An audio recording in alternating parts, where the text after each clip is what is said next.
11 o'clock on your Thursday morning. Welcome. It is the Gamecock Central Takeover Hour presented by Firehouse Subs. Tyler Ed, Wes Mitchell, and Chris Clark along with you. Been talking a lot of baseball already this morning. Talked to Jack a little bit earlier on in the last hour. We're just talking about the latest D1 baseball projections. But regardless of all that, huge series this weekend. Tennessee on the road in Knoxville, a place they don't lose very much, haven't over the past couple seasons. And this is the number one team in the country. They've made multiple trips to Omaha over the past couple years. Gamecocks fighting an uphill battle to try and come out of there with hopefully at least one win when the weekend's all said and done. Yeah, and I think clearly at the time, last week was the biggest series of the year for South Carolina. We saw, obviously everybody saw it happen. Now you look at this one, this is the biggest weekend series of the year for South Carolina. And, we'll see what happens. Obviously, you look at it on paper, you look at what happened last week, and you wouldn't give South Carolina much of a chance of winning the series. But at the same time, it is baseball. Anything can happen. And, guys, I think it is hard to sweep a team when it's somewhat tight in terms of the ability there. And there's still talent on this South Carolina team. We know that. And, I think the big thing is just to go in there and at least win one. You can't get swept again and have basically 2 straight sweeps on your SEC resume. Like that just can't happen. So you got to find a way to at least get one. If you could get 2, that would be phenomenal. But getting one, I think that's not the goal you set forth in the locker room by any chance. But just us looking at it outside looking in, to me, that's what you're thinking. And like we talked about with Jack, if, you don't save Garrett Gainey for Game 3 if there's a chance to go win Game 1. Yeah, that's what I was going to ask and get your take on. Is Game 1, you see it all different ways in baseball, right? You can lose Game 1, win the next 2, but how important is getting that first one? I think you feel like you got to go in and pull out all the stops to get Game 1 because, like y'all said, you are up against it. I'm sure that the coaching staff, Mark Kingston, his staff, the players aren't approaching this as, let's just go try to get one, But in reality, there is some management to the game. There's management to the series. And you really don't want to go in there and get swept and be staring down the barrel of 2 straight sweeps in SEC series to close the season. It's also worth noting weather can be a factor this weekend. Tonight looks fine. Tomorrow could end up being a washout. You may only get a shot of 2 games this weekend to get one of those victories. So, again, that goes back to tonight. As Jack pointed out earlier on, if you're up 2 runs going into the 8th inning, forget about Saturday, Put Gainey in now. Got to win this one, and then we'll figure out the rest when that comes. But you can't skimp on an opportunity to take one of these wins if you have that coming up tonight. I hate when the weather gets involved in baseball, but it's where we are. We'll see. Hopefully they can get in 3, man.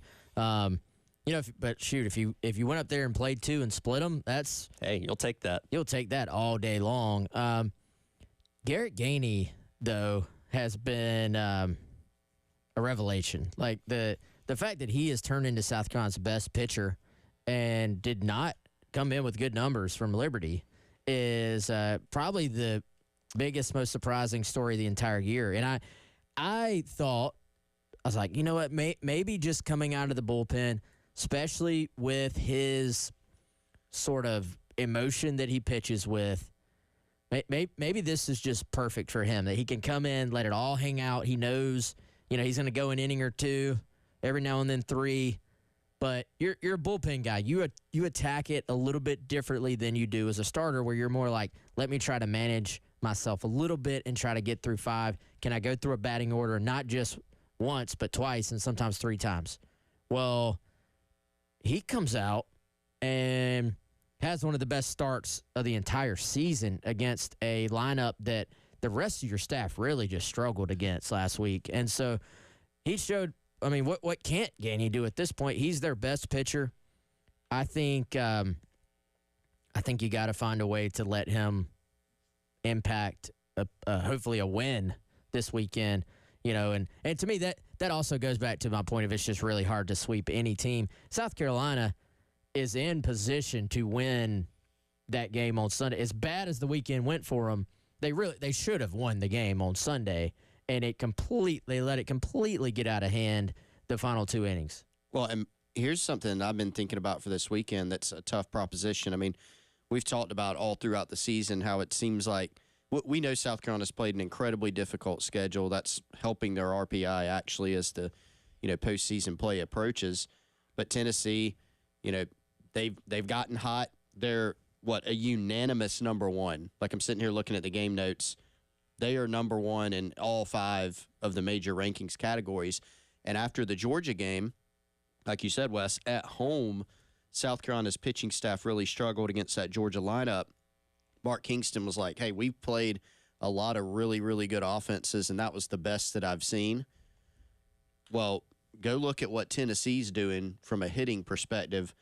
They're number one in the league in every metric except for stolen bases. They've only stolen 38 all year, but they are number one in batting average. They're number one in runs per game. They're number one in hits.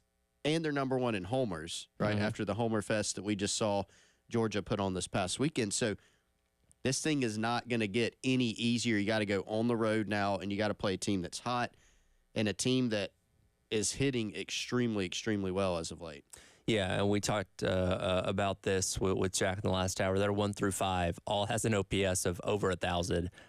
They're going to get on base. They're going to score their runs. And that's one thing that you have to, similar to last week with Georgia, you have to accept that they're going to score runs. You're just going to have to find a way to score more than them. Like, you're not going to win these games 2-1. You're going to have to be somewhere in the neighborhood of, 8-9 or 10-11 or something like that. So the offense, which we haven't really talked about a whole lot this week, that did fine against Georgia. You average 7 runs a game. You should end up winning at least one of the games, especially in conference play. But unfortunately, the pitching was just not there. So the offense needs to be on this weekend because they're going to have to score a lot of runs if they want to walk away with any wins in Knoxville. Yeah, they are. And I think, guys, to me, the thing you have to have go your way this weekend, and the thing you have to have if you're going to make any postseason push, you got to get Eli Jones back to what he was for pretty much the entire season. I mean, this is back-to-back starts for him that have not gone the way you would think they would for him. And, this guy, regardless of whether it's a Friday start or Saturday start or, game 1, game 2 start, he's been your ace. Like, he's been the guy you count on to go eat up innings. The entire reason they said they even moved him to Saturday or game 2, if you will, in the first place was because he's your starter that eats innings, and they wanted to kind of be able to let your bullpen guys have an opportunity to go on game 1, take a day off, and then be available on game 3. So I think they've said they've worked on some things. They think they found something. Sometimes it's a very minor tweak that can take you from success to not success and back to success. So I'm very, very curious to see what Eli can do against this Tennessee offense because they've got to have him at their best if they're going to make any type of strong finish to the regular season. But more importantly, if you're going to win a regional, you've got to be able to figure out which guys can take care of a certain number of innings for you. The only way the math works is if Eli can go out there and be Eli for about 5 or 6. Well, and it was only a week before the Georgia series that South Carolina's pitching staff, really as a whole, put together a pretty darn nice weekend against Kentucky. Now, one of those games, you just outscored them, right? That was that crazy 15-13 game.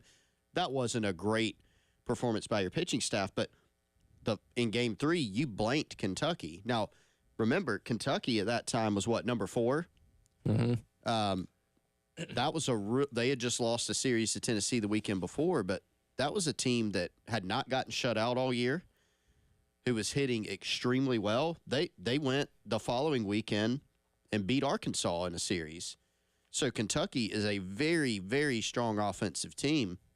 South Carolina's pitching staff, aside from that one game, they won 6-5, right? No, they won 15-13 and 10-0, and then there was a 6-5 game. So, South Carolina's pitching staff, you will take that against a team like Kentucky. That maybe seems to be the formula against Tennessee. Easier said than done. You don't expect to blank a team like Tennessee in Game 3. But I think there may be some games where you have to pitch maybe better than expected, like you did against Kentucky. And there might be a game where the bats just have to get hot and you have to go outscore them because, like you said, Tyler, very, very tough to hold down Tennessee's bats for a whole series. Well, and from the opposite side of things, Tennessee also very strong when it comes to pitching as well, as you would expect a number one team too. Now, they do kind of do the opener thing for two of their guys with their game one starter and their game three starter. So they bring in Chris Stamos, game one. No relation about to 2 John. innings. I actually asked a guy from Knoxville about that earlier. He said that's their running joke, but no relation that they know of. Then they bring in A.J. Causey, who's their best pitcher on staff, leads the team in strikeouts to kind of work, 3-4 innings in the middle of the game there. Same thing for game three. Xander Sechrist comes in for about 2, which has been kind of his average these last couple of weeks. And then Nate Snead, another really good guy out of the bullpen, comes in for that long relief. One true starter that they have is Drew Beam, who we'll see tomorrow. So again, can South Carolina take advantage of this with getting some early runs for these guys that don't go deep into these games before they get into their bullpen, which is really, really good? We'll have to see, because again, it's going to take a lot of runs to beat Tennessee this weekend. Yeah, it will. And again, on paper, this may be a better offense than Georgia. I have a hard time seeing an offense being better than what we saw from Georgia last week.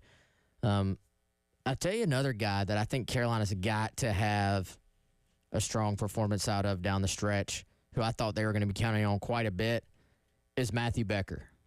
And, this is somebody who has been a starter going all the way back at times to his freshman year. And actually, and I don't know if this means anything because there's so much turnover in the roster these days, but Becker in his career against Tennessee, 9 innings pitched, 10 strikeouts, and a 3.00 ERA. So he has been good throughout his career against Tennessee. Cole Messina and Ethan Petrie have both been good in their career against Tennessee. And so really all three of those guys. But there's some pitchers on this staff that have talent. We've seen the ability from them at times in the past to go out and get outs against SEC teams. But a long season, you're going to have ups and downs. But there are certain guys you just circle and say, you're going to need them if this season is going to get turned around. Good things from the Tennessee perspective. Coming up next, going to be talking to Mike Williams from the Knoxville News Sentinel and get some his thoughts on this number one Tennessee Volunteer team as they get set to take on the Gamecocks tonight. Again, first pitch at 6:30 here on the game. Another opportunity, by the way, for you to win the Palmetto Citizens Federal Credit Union Grand Slam giveaway. Go online to 1075thegame.com. Register for your chance to win if you haven't already. $1,275 up for grabs tonight if Gamecock hitter can hit a grand slam. Mike Williams from the Knoxville News Sentinel next on the Gamecock Central Takeover Hour, presented by Firehouse Subs here on the game.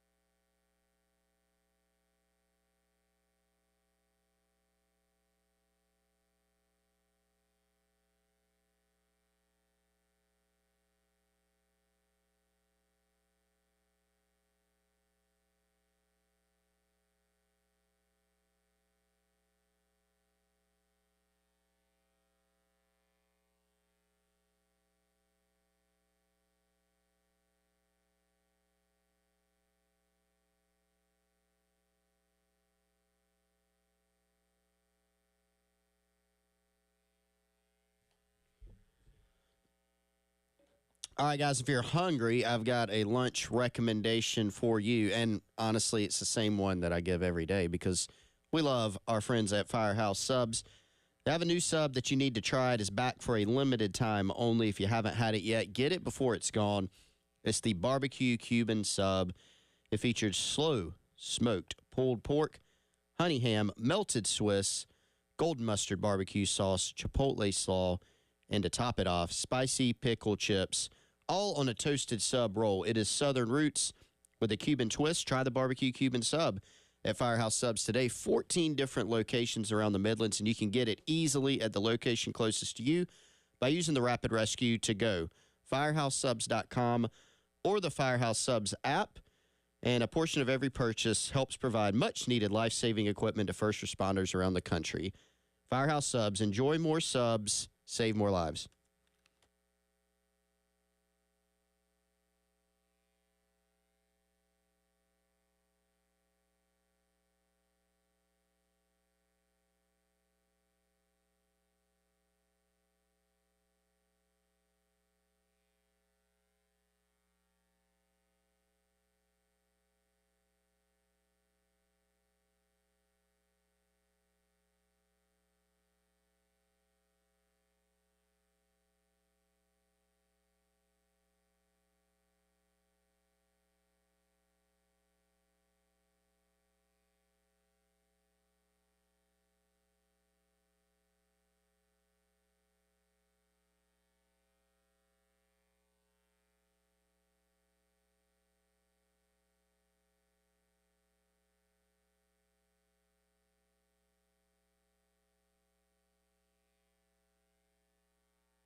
Welcome back in. It is the Gamecock Central Takeover Hour presented by Firehouse Subs here on the game. Tyler Head, Wes Mitchell, and Chris Clark along with you, continuing to get you set for the big series to wrap up the regular season between the Gamecocks and the Volunteers up there in Knoxville. Again, first pitch coming up at 6:30 tonight. You'll be able to listen to it here on the game pregame coverage starting at 6:15. Give us some insight to those number one Volunteers. Now welcome in on the Love Chevrolet phone line, Mike Wilson from the Knoxville News Sentinel. And Mike, first of all, thanks so much for your time this morning. What are the vibes around Knoxville with this team being number one, getting set to head into the postseason where they're looking to make another run at Omaha? Yeah, I mean, it's the typical excitement that people have seen regarding Tennessee baseball for probably the last 4 seasons now, when there's been a couple of Omaha teams, that number one team for a couple months back in 2022. So it's kind of that same feel where it's ramping up. They've obviously got a really good shot at hosting the first weekend, and then if you get there, the second weekend. So, yeah, I mean, this is kind of the dial-it-up time that people have enjoyed in Knoxville for the past few seasons. Hey, Mike, it's Wes. Good to hear from you, man. Appreciate you doing this. I know, obviously, rightfully so, lots of talk about Tennessee's offense, but you start to dive into this pitching staff and even just the overall team ERA. I think they're second in the SEC. And we were just talking last segment about how they do things a little bit differently, a little bit more new age in terms of like employing a couple of openers. What can you tell us about kind of the way Tennessee just structures this staff? And for people who maybe haven't followed them that closely, who are the couple of guys you need to know if you're a Gamecock fan watching this series this weekend? Yeah, I mean, it's 100% not the way that Tony Vitello drew it up for this team. You know, they came into the year with A.J. Russell as a sophomore who they expected to be the Friday night guy. He's only thrown in 4 games, hasn't pitched since March 23rd just because of some soreness. So you lost your Friday night guy really early in the year, and they kind of hodgepodged it a bit for a while and then settled into this situation where, yeah, they have an opener on Friday and an opener on Sunday, but the guys that come out of the bullpen on those days are the guys who typically get a lot more done. On Friday, that's A.J. Causey, kind of a submariner, different look guy with a unique arm slot.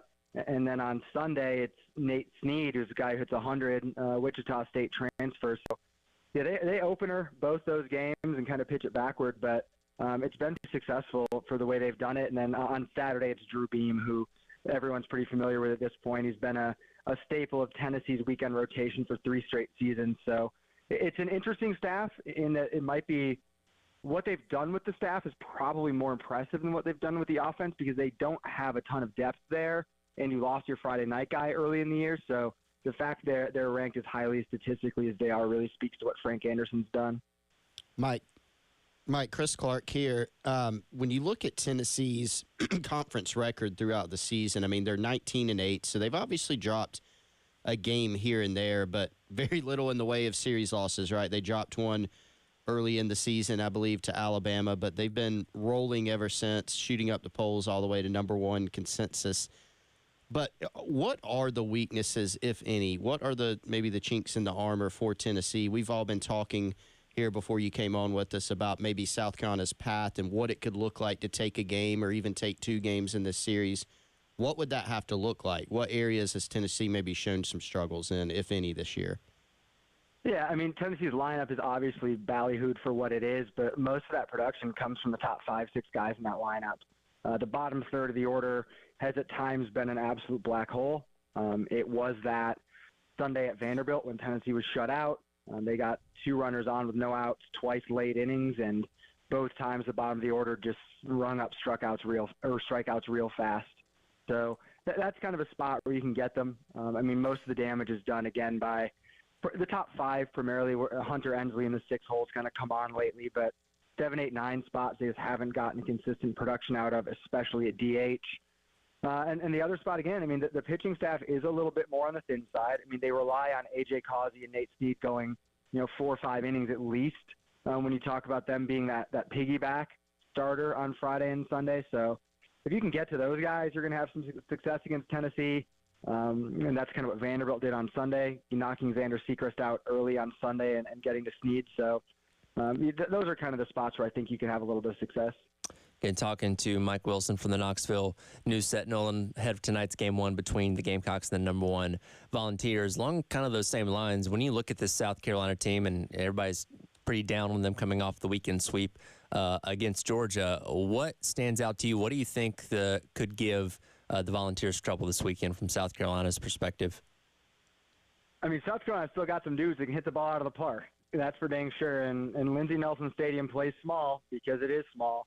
So that's a spot where if that ball gets in the air, I mean, it travels. And that factors in, obviously, to some of Tennessee's power numbers, but that's also where a road team can do damage. I mean, Georgia came up to Tennessee and put up some big numbers as well here because, again, that ball flies out of the park. So I still see that as an option for South Carolina. Obviously, you have to get good enough pitching to shut down Tennessee enough to score enough to win. But I do think South Carolina's got some bats still in play there. Maybe not as deep as last year's lineup from what it looks like, but still got some guys that can hit the ball. Yeah, Mike, we got to see Condon from Georgia in person this past week. Obviously, you got Caglione at Florida, but I feel like just looking through the stats here, Christian Moore at Tennessee maybe gets a little bit overshadowed from a big picture standpoint by what those other two guys are doing. But any other year, man, he would just be maybe the talk of the league. What can you tell us just about him that maybe we don't notice from just you getting to watch him game in, game out? You know, I was kind of working on that all-SEC ballot today, just kind of getting some names in order heading into the weekend before finalizing it afterward. And, I mean, obviously Christian Moore's the choice at second base, but it's exactly what you said. You're kind of looking at that, and you're like, man, guy's hit 24 homers this year, and he's done more of his damage in SEC play than in midweek games. I think he's got 15 to 17 homers in SEC play, and he's had some big-time production on the road. So you're looking at a guy that, you know, a lot of years, like you're saying, might be that player of the year, but you're in a season where you probably have the 1-1 pick and another top five guy in the conference, but that also is the nature of the beast when you're playing the SEC. But I mean, Christian Moore's been tremendous. A rarity in terms of he's a leadoff guy hitting that many home runs. His bat to ball is tremendous, does most of his damage the other way. And he's just been so consistent throughout the season. Pretty good eye, walk to strikeouts pretty even. So he's a hard guy to get out. He tends to hit the ball pretty dang hard.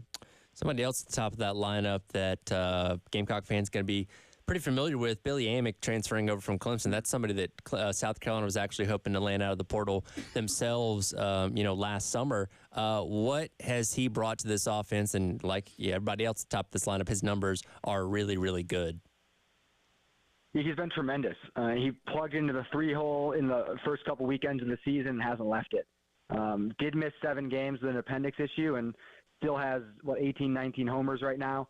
So his production's been absolutely phenomenal. When you talk about, top 3 right there of Christian Moore, Blake Burke, Billy Amick, I mean, there's a lot of damage that those guys are doing. All of them, I think, 16 and up in terms of home runs. So those guys hit the ball hard. And Amick, I think maybe the nice surprise with him is how good he's been at third base. Had a little bit of throwing inconsistencies last weekend, but made some really good plays at third base. I think he's been better than maybe what would have been expected, given kind of some of those narratives around him when he left Clemson last offseason. Well, it should be a fun series. Hopefully the rain stays away. We can get all 3 of these games in there up there in Knoxville. Appreciate your time this morning, Mike. Yeah, thanks, guys. Absolutely. Again, that is Mike Wilson from the Knoxville News Sentinel. And again, first pitch coming up tonight, 6:30. Same thing tomorrow, and then 1 o'clock first pitch on Saturday to wrap up the series. It is the Gamecock Central Takeover Hour presented by Firehouse Subs. Tyler Ed Westminster and Chris Clark along with you. More up next here on your Thursday on the Game.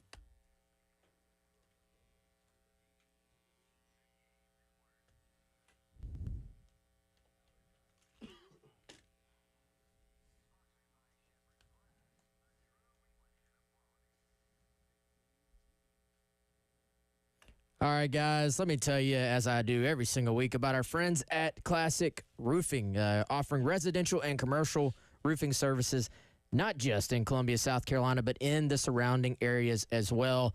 Give my friends Joe Reeder and Max Sawyer a call, not just today. Call them right now, 803-590-7870. They're both longtime residents of the Palmetto State. Their families live here. They are committed to giving Palmetto State families the excellent roofing care that you deserve. Call them right now, 803-590-7870, or head on over to classicroofingsc.com, where you can find more information about their services and also where you can set up a free estimate. They want to come out to your home, take a look at your roof, make sure there aren't any problem areas, and also let you know maybe how much life you have left on that roof and let you know when some work may need to be done in the future. Call them today, 803-590-7870.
Welcome back in. It is the Gamecock Central Takeover Hour presented by Firehouse Subs. Here on the game, Tyler Head, Wes Mitchell, and Chris Clark along with you. Want to loop back around to Coach Beamer talking a little bit earlier this week at the Welcome Home event out in Spartanburg. And we focused yesterday a lot on what he's had to say about the wide receivers, the new guys obviously coming in, talked about Mazio Bennett, Coach Furry as well. One other thing that is really flown under the radar, we've mentioned it a few times, but haven't really dove into it too much, is this kicking battle that you're having this offseason, where you've had Mitch Jeter transfer out to Notre Dame, so you don't know who your definitive number one at kicker is going to be. And let's go with cut number 22 from that list from yesterday here, Ed. Here is Coach Beamer at the Welcome Home event the other night talking about the kicking battle and where it stands right now. Yeah, that's a situation where we've got competition going, and we got to replace our kicker, and we got some guys in the program. We signed a freshman last year that has that ability as well, and really coming out of spring practice, there's probably a three-man competition for the place kicker position, and it's very, very close right now. So I've got to do a great job as a head coach in August of putting those kickers in pressure situations in practice and seeing how they can perform under pressure and who can be consistent. I mean, I go back to 2 years ago, my first year as the head coach, or second year after we lost Parker White. Parker graduated, and the competition between Alex Herrera and Mitch Jeter literally went to about 3 days before the first game. And we finally just went with Mitch Jeter and just said that, he's been just a little bit better, but I mean, it was that close. And meaning we have confidence in Alex Herrera because he's still there, but also the other guys that are in the program, they had a fierce competition in spring practice, and this summer will be a big competition for those guys also. Now, the thinking would be that Alex Herrera would take the job, not guaranteed. Again, it's an ongoing competition. Here's a guy that's been on the roster for a long time. This is his 6th year of eligibility. He's not really been put in a whole lot of situations of pressure when it comes to kicking. So, while he may go out there and be able to get some of the routine stuff, you don't know what you're getting, as opposed to Mitch Jeter, who was good in those situations if you come down to, say, a game-winning kick, especially early on in the season. Well, and we didn't know how good Mitch Jeter was until he went out there and did it either. And that's true. You just don't know. Trivia question. Ooh. How many combined in-game college field goal attempts are on South Carolina's roster right now? We're not counting extra points? Field goals. I'm going to say 0. Yeah, that's what I would say. Exactly 0. So, could this be a true battle at this point? Yes. Could it also be, even if Herrera is going to be your guy, you have to make him go through this process. In some ways, and people won't talk about kickers the way they'll talk about quarterbacks, in some ways, you kind of have to go through the obstacles and come out of the other side of it if you're going to be the guy at quarterback. And the same, in my opinion, it's true at kicker, because you want to put him in as many pressure-packed situations, as many simulated pressure situations as you possibly can. The way to do that is to be like, this ain't your job yet. And then to put him in those situations, you'll see coaches do all types of things. Hey, the whole team is going to run if you miss this game-winning field goal in practice. The whole team is going to hate you for about 5 minutes because they're running right now because of you. And by the way, your kicking job is also on the line at this point. There are some ways, it's not the same, but there are some ways to try and simulate those situations that raise your heartbeat a little bit as a kicker, and then hope that you can deal with it as a performer. Yeah, and it is interesting to think back on, given how good Mitch Jeter was, that is not revisionist history by Shane Beamer, going back now and saying that was a really, really close battle. It actually was. I mean, I remember when that was happening. We've talked about this a lot before. South Carolina, typically every year, you kind of just take it for granted now, because even if there was a new face or a question mark, they would roll somebody else in, and he would end up being really good. And the hope is that it's the same thing this year, right? But until that happens and you see the results in the game, it is a question mark. But Herrera's a guy that, the staff believes in terms of his abilities. Mitch Jeter, we see what he did in games. And I think with kickers, you've got the physical part. When you're a field goal kicker, it's just as much mental, I think. I remember Pete Limbo talking about this a while back. Right after he got to South Carolina, we were having a conversation at a media day, and he was kind of talking about his philosophy as far as whether or not you put punters and kickers on scholarship right out of high school, or you try to develop a walk-on and what have you. And one of the things he pointed out is, look, you may have a guy with all the ability in the world, but it's different when you get in there in front of 70,000 people, 80,000 people, big road game, big pressure-packed kick, you want to see how they perform because you might scholarship a guy and he goes out there and can't really perform in those situations. And so it's kind of risky when you're only getting a scholarship every few years for a specialist. But you can kind of apply that here too. With looking back on that battle between Jeter and Herrera, part of that is you don't know as a staff, what they can do in terms of their leg strength, their accuracy. When they get in a game, what will they do? Well, Mitch Jeter, that first year, he was perfect. I mean, you literally couldn't have done any better. He ended up doing a great job during his career at South Carolina. And credit him from a mental standpoint as well. So that's every bit as much of a part of it. And whoever wins this job, they're going to have to prove themselves in games. But I do think you give Herrera the edge because he's been here a while, and he does have ability. This goes back to a bigger conversation as a whole when it comes to special teams, because last year, under Pete Limbo, they took a bit of a step back. There were some bad snaps. There were some punts that didn't get off of Kai Kroger's foot as good as they had before. They didn't get a whole lot of situations to run some of the fakes. There were missed field goals. It wasn't a great season as a whole for what the level of expectation for special teams here is at South Carolina. You bring in Joe DeCamillis as the new special teams coordinator, hopefully to elevate that. But again, you still have this big question mark of what your kicking situation, which is, depending on who you ask, the biggest part of your special teams, because it's the one that scores points at the end of the day, as of right now going into the season.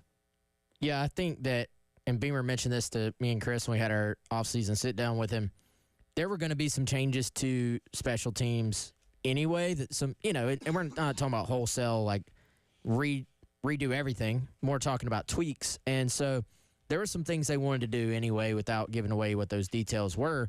And also, I think this is another example of the transfer portal era affecting on-field play. And one thing Beamer talked about, he wasn't specifically talking about special teams, but he was talking about that trip he made to Kansas City and when he met with the Chiefs. And it was more about installation and trying to get guys up to speed on things when they are newcomers about how you're doing things faster.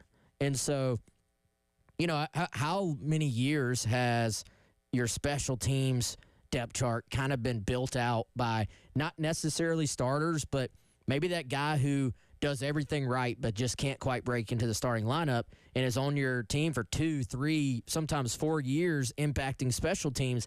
Now you look out there and lots of transfers on special teams. So when you have a guy who puts so much detail into special teams, it hurts when you have a lot of newcomers out there. So I think how can South Carolina continue to adjust to the fact that you're going to have a bunch of guys out there again that are in your special teams schemes and ideas and stuff like that for the first time? Yeah, it's something that Hunter Rogers talked about, when we had him here on the Garnet Trust Hour, and he seemed to feel, better about what they had this year because of their additional depth at some spots, like linebacker, for instance. Like we asked him who he's impressed with. First name out of his mouth, Demetrius Knight. Another one that came up was Brady Hunt, who, like you said, Wes, is a transfer. So is Demetrius Knight. These are guys that have played a good bit of football, and you kind of look back last season, there are a lot of reasons I think that special teams took a bit of a step back in terms of consistency and impact they were able to have. But the injuries on the O-line were part of that because those guys also play special teams, but also just the lack of depth at certain spots, linebacker being one of them, that kind of bleeds over to your special teams. So just for clarity, Beamer said it's a three-way battle. He didn't name names. Yeah, that was interesting. So are we assuming that is obviously it's Herrera? Would that be William Joyce and Mason Love? Like that's got to be the three, right? Peyton Argent. But it could be. But he said we brought in a freshman. Yeah. Who can do that? Yep. But and Love came in as a punter, but he kicked in high school. Yep. And I know he's in the running for doing kickoffs as well, I believe. Yeah, and Joe D downplayed him as a place kicker. Place kicker. Not his ability, but just what they were asking him to do. This year, yeah. This year. But Mason Love is on scholarship. And when Mason Love signed with South Carolina and was coming in early, he was told come in with the mindset of competing at place kicker as well. And Mitch Jeter was a kickoff guy before he was a field goal guy. Mm-hmm. So I tend to think that Mason Love could, like, he's your punter of the future, first of all, but could he be a kickoff guy? Was Beamer looping in like a three-way battle into two different positions, you think? Like place kicker and kickoff guy? Could be. It could be. Peyton Argent was the number 17 kicker in the 2023 class, according to Cole's Kicking. So he's a walk-on. You basically, if you look at the roster, you have Herrera, you have William Joyce, who Joe D also those two are in this competition basically. But William Joyce is actually listed as a punter on the official roster. You bring in Mason Love, then you have two walk-ons, Peyton Argent and Daniel Lester, and that's pretty much your kickers on the roster for South Carolina. We'll see what happens as the summer and fall camp goes along for who ends up taking over the kicking duties for the Gamecocks. Come back and wrap up today's edition of the Gamecock Central Takeover Hour presented by Firehouse Subs. Dabo's talking. Oh, he's got a lot to say. We'll hit that coming up next. Gamecock Central Takeover Hour here on the game.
Welcome back in. It is the Gamecock Central Takeover Hour presented by Firehouse Subs. Here on the game, Tyler Head, Wes Mitchell, and Chris Clark along with you. Yes, Don Staley made an appearance in the Dallas Cowboys schedule release video. If you haven't seen that, you need to go check it out. It's well worth it. Speaking of funny things, we have a new Daboism. He was talking at ACC Media Days, had the ACC network out there, and I'm just going to let Dabo take it from here. But that's the other part of it. And honestly, every player is technically a transfer. You know, we just signed a whole class of guys transferring from high school. So we like our guys. We like our starters. We look at every position and we say, okay, you've got, Coach Reed, you're going to get, 2 corners. Do you want to trade? No, sir. I like my guys. Here's the guys in recruiting. And, there's a lot that goes into it. But we had 127 players go through spring, and 125 are still on our roster post-portal. So maybe we should get like a trophy. And, oh, by the way, we don't have many guys leave without a degree. We just had the highest graduation success rate. Like, you asked me that, and we're part of that group, but we had the highest graduation success rate in all of college football, and the highest, I think, in the Power 5 in the last 20 years. And so, to me, that's good.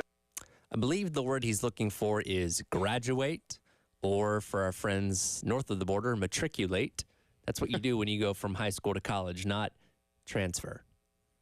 Were they remodeling? This really was ACC Media This was at Days? ACC Media Days. Yeah. They do that? Or not in the Media Days, spring meeting. Sorry. ACC spring Okay, meetings. I was about to say. Yeah, my bad. I thought they were remodeling the conference in the background. They're making a smoothie. Members. They were like in the middle of a hallway at some hotel doing this, so God knows what was going on. But yes, he's not getting players from the transfer portal, but he is getting transfers from high school every year. Where do we even start? What does that even mean? That's like I'm gonna make a dad joke to cover up the fact that we're the only Power Now 4 team in the entire country to not take a transfer. And you know what, man? If it works, it works. But Clemson is not. You're telling you don't have to take 15 transfers. No. You telling me Clemson couldn't use a quarterback if the right guy was out there? I know they have a pretty good roster, but I think you're just doing yourself a disservice out of stubbornness to not be. Yeah. And they offered a couple of transfer guys. I think on the offensive line, yeah, which is the position that you're not going to be able to. It's the hardest one. Get difference makers at, in my opinion. Yeah, they it was. I'm not surprised he said something like that. All those things that he said about his program, as far as, the successes and the graduation rates and how many kids are still on the roster, all those could still be true if you take 1 or 2 transfers, and he obviously has, look, the way that he's run his program has led to a lot of success. There is no doubt about that. Nobody can argue that. Now, we're also things have changed, and so the jury is still out as to whether or not in this new era that success can be sustained. Maybe it will, maybe it won't. We can have, probably do a whole show on that. But to your point, Wes, like quarterback, remember Hunter Johnson, who was at Clemson and then transferred away from Clemson, transferred back. He didn't say that year. You can take some transfers and still have a great program where you graduate all your guys almost and all those things. Well, here's the thing. We're still not that far removed from Clemson being one of the best programs in all of college football, winning 10, 11 games a year, national championships, ACC championships, all that stuff. Took a step back this past year. Went 8-4, 9-4 with the bowl game win there. If they have another similar season or take another step back, the people up there in Clemson are going to start getting kind of sick of these kind of things. They're not already. Like, it's fine and it's cute when you're winning and you're saying, it's just Dabo being Dabo. But when you're starting to suffer on the field because you don't want to adapt with what modern college football is, then people are going to start turning on you. I think there's always an issue, no matter how much success you've had, when a coach starts to think they are literally the smartest person in the room, in every room they walk into. And I think, you see that. Even I think there's a sense around here with Spurrier that, hey, this thing is rolling, 3 straight 11-win seasons. It's just going to keep rolling. And we saw if you're not continuing to do all the day-to-day things that gave you an advantage before, the rest of the college football world is going to catch up to you. It is cyclical. And so there's been so much change to college athletics, it would be strange to think that everything as far as how you build a program successfully is just going to stay the same when everything else around you has changed. I think where they will get some criticism is, like you said, Tyler, if they struggle a little bit more and if there are holes on the roster, position groups that struggle. Yep. It's like, hey, you could have plugged them holes. Could have plugged in a guy there. Dabo's going to Dabo. That'll do it for today's edition of the Gamecock Central Takeover Hour. Halftime show with myself, Terry Ford, up next here on the game.